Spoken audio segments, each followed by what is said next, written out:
Hari ni kakak Keha nak buat cornflake madu. Ni resepi untuk 1 kotak cornflake tau.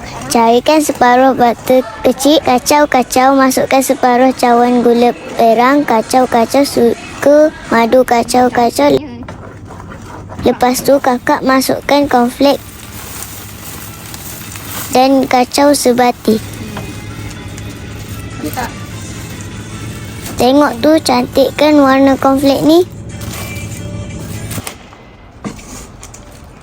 Masa kakak kacau cornflake, Nana dan Asha susun paper cup. Kita orang masukkan pula ke dalam paper cup tadi. Nana puasa.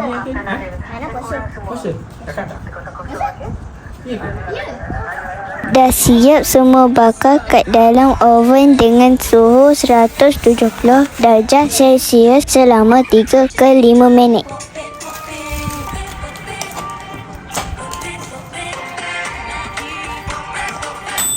Cornflake madu dah siap. Alamak, kenapa hitam-hitam tu? Hangit rupanya. Tak apalah, hangit sikit je ni.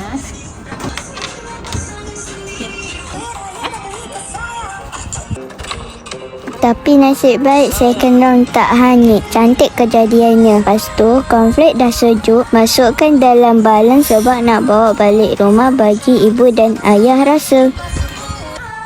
Itu saja. Thanks for watching.